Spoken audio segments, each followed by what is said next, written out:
Wala sa isip ko, mid-engine nga pala siya. Kaya dapat ganito yung pwesto niya pag mag-aayos tayo ng engine bay.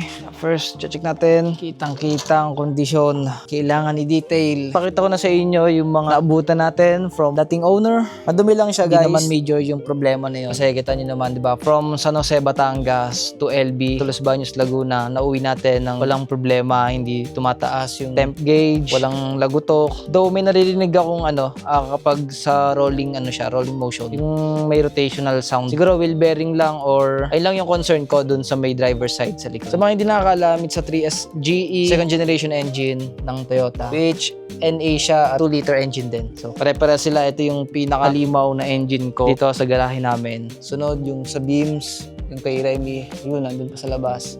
Tapos ito yung second gen kasi fourth gen yung beams. Tapos based sa kwento ni Sir Grant tsaka ng tatay niya, dito lang humihiga naman yung aso nila na nagbabantay dahil nga meron daw leakage dito sa mga moldings nitong T-top. Nilagay nila sa may bubong kaya napaganda, at least na-preserve yung original paint kahit may minor issue.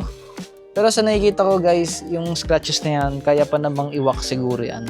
Ang nasa checklist ko ngayon, palit lahat ng liquids. Ayun, yung engine oil, yung brake oil, transmission oil, 'di ba? Ayun yung mga it's a must na gawin kapag bumili ng second hand, lalo na yung 90s car. Then, ayan, correction lang din sa mga ilaw, papaganahin natin lahat. Kung may bulag man or hindi naganang ilaw, papaganahin. Tapos yung yellow dun na headlight na H4 ata, papalitan ko ng color white. Ito, ayan.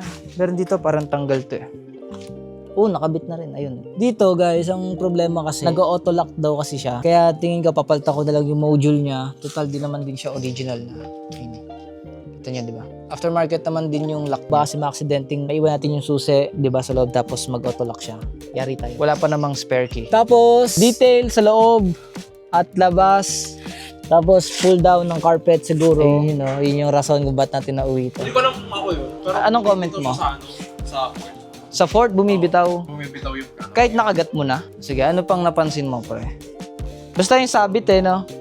Tingin ko ikakorek ko yung sa, baka i-modify ko rin. Gawin kong short shifter. Kaya sanay kasi ako sa short eh. Yun, yung issue pala doon. Tama yung orientation niya, para nakaharap pa din sa engine bay, no? Hindi siya yung baliktad na nandito yung intake. Akala ko ganun dati. Hindi pala. Nagana yan, yung air duct na yan. Hindi yan static lang. Kahit ito, di ba, may fan. Kita mo? Ayun, may exhaust fan. Ito yung headers. Oo nga. So pag ganun pala siya. Same, orientation ng front wheel. Kaya pala pwede maglagay ng K-series, pinakamadugo. Sa States, ayun ang ginagawa nila. Kasi gusto nila i-retain yung NA, pero super powerful. Kamusta kaya itong sobrang dumi na talaga. Item na item. Buhatin mo yung hood, sobrang bigat. Ang bigat na! Siguro kaya nila binigatan para mapantay yung distribution. Tapos napansin ko, pre, yung ikot niya, yung full, 1.5 lang. So ano ang Maliit lang yung turning radius niya. Sige, ito pala, may kasama siyang i-verify na lang natin sa mga tropa kung anong muffler to. Pero kaya siya tinanggal kasi kalawang na. Tsaka ang laki. Pero bala ko bilang to ng dual chamber. Dito pala nakatago. Buti nakaangat, no? Grabe. Ano? Dagat. Dagat, no? Ilang taon na kaya itong nandito? Buti nga, hindi kinakalawang eh. Tingnan ko dito sa ilalim. Walang drain plug dito. Paano yun? Dapat meron. Ang dami nito.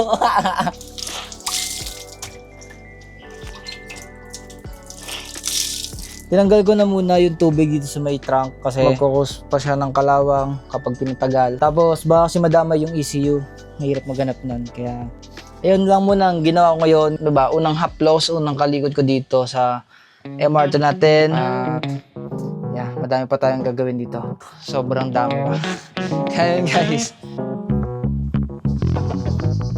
Good morning guys, dumating na kahapon yung pang heavy PMS natin, yung injector cleaner, pang engine flush, coolant, mga brake fluid, dumating na sila kaya ngayon lalagay natin dito kasi ayun yung first thing na dapat gawin kapag bumili ng second hand na kotse, lalo na kapag project na 90s or even 2000. Basta anything na second hand, kahit mga bagong model ngayon sakyan, sa mas napalitan mo yung fluid kasi 'di ba hindi mo alam yung history or kailan yung last, 'di ba? Unless makita mo talaga na sobrang transparent at may basis ka rin kung kailan yung huling palit ng mga langis.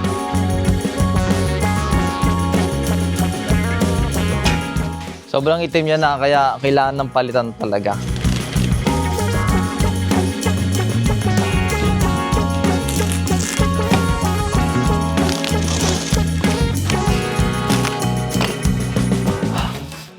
May kape. May kape palang kasama, napunit ko tuloy. May kasama ding sticker. Nahiwa ko na. Ito ring motol, sayang oh. Bali lahat pala ng sticker na freebie, nahiwa ko. What? Pero no, with Liquimolly. Diba? Pero yung V300. Sayang. Ganda pa naman nung ano. Ito naman yung brake fluid ko na .4. Kasi mag-overhaul din tayo ng brakes. Lalo na yung hydrovac ko. Bumili na ako kay John Euroto, di ba? Kakabit ko na lang. Double D. Hindi na nagpa-function talaga yung hydrovac niya, kaya matigas.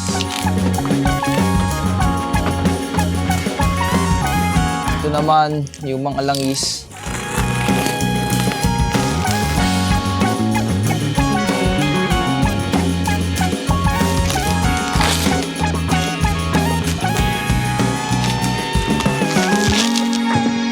Ito na guys yung pang heavy PMS natin. Ito yung gagamitin nating langis para sa 3SG natin, yung Petron Blaze Racing na BR600. Dalawa lang yung gagamitin ko ngayon kasi isa pang flash, tapos yung isa yung para dun sa makina na talaga. Yung dalawa reserve yan para sa project natin, kay Brin, tsaka kay Remy naman. Tapos ito, bumili rin ako ng injector cleaner na Liquimolly, pati engine flush. Tapos .4 na brake fluid, total mag-bleed naman ako lahat, di ba? So palitan ko na ng lahat na .4 para just in case na biglang magkayaan sa BRC at naisipang dalhin to. Diba? Hindi tayo mag-overheat sa brake fluid. Tapos brake cleaner kasi plano ko rin mag-overhaul ng mga brakes para sigurado na rin at makampante tayo sa daan. Contact cleaner kung meron kailangan paggamitan dahil tambak na eh. Kita nyo, diba? Ano, ang gabok pa. Hindi po pa siya nadi-detail, labas at loob kasi gusto ko siyang malabas-labas muna. Mag-build yung confidence ko dito kapag nilabas ko siya. Kaya ito muna, heavy PMS. Tapos, ito, throttle body cleaner or mass airflow cleaner. Tapos, ano pa ba? Ito, yung pick na kulan. Kaya pick kasi para mura lang. Mahal kasi nung Toyota pa. So, ito lang. Mag-flash-flash lang naman. Pansamantala, pick muna yung gagamitin ko. Yun lang. Tapos ito, nadamayan ng tire block. So, ang pinakaunang gagawin ngayon, drain ko muna yung langis nito. Then, sasalinan ko nitong BR600 na Blaze Racing. Saka ko ilalagay yung engine flush. Gusto ko sana talagang tanggalin pa yung oil pan. Kasi bumili nga pala ako ng Beta Gray. Pero, magkakonsume siya ng madaming oras. Tanggalin ko na rin pala muna yung gulong para hindi ako mahirapan pumasok doon kasi sobrang baba. Medyo pilipit, mas makomportable kasi kapag wala yung gulong. Ito na yung simula ng journey natin sa Project MR2 guys. May Allen key.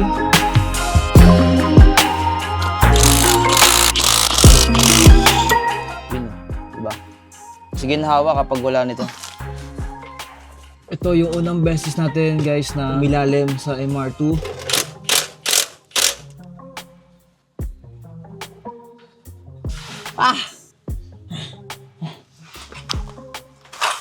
Dahil umilalim na ako, pakita ko na rin sa inyo guys. Para at least may idea kayo kung anong struggle at anong hirap ng maintenance sa RWD. Kasi, sige, regarding dito sa oil pan, nabala ko sanang tanggalin. Kaya bumili rin ng Beta Gray kasi natatakpan ng headers. Kaya malaking trabaho to kapag tinanggal natin yung oil pan.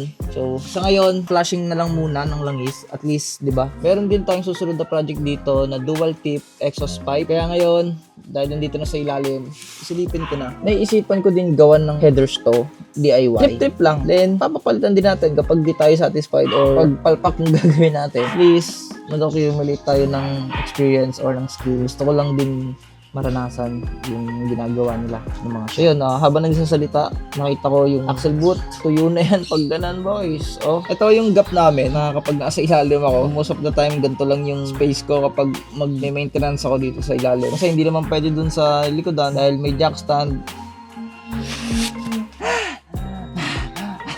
Boys, pakita ko sa inyo yung langis niya.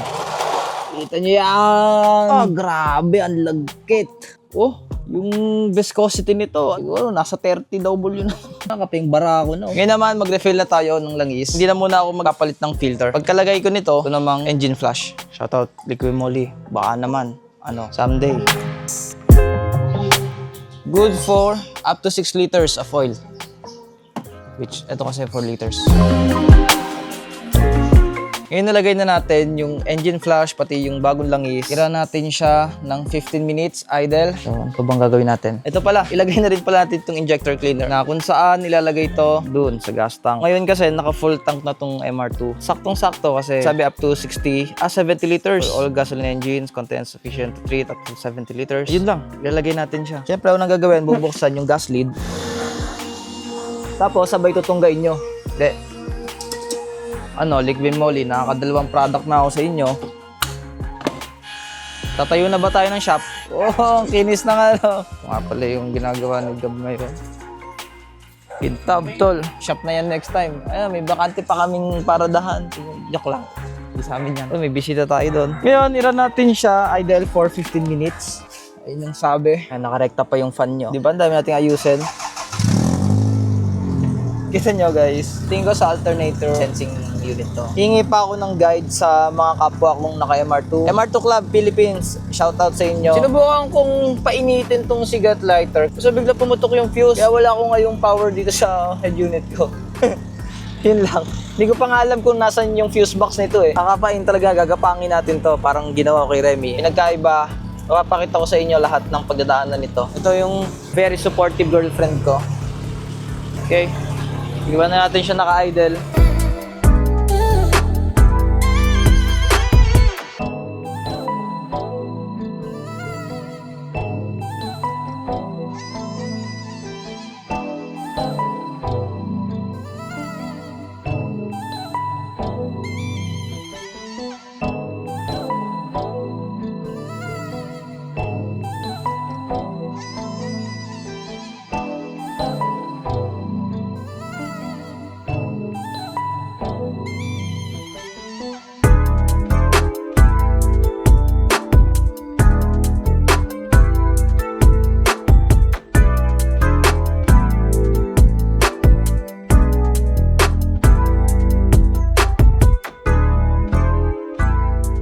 Tapos na yung 15 minutes.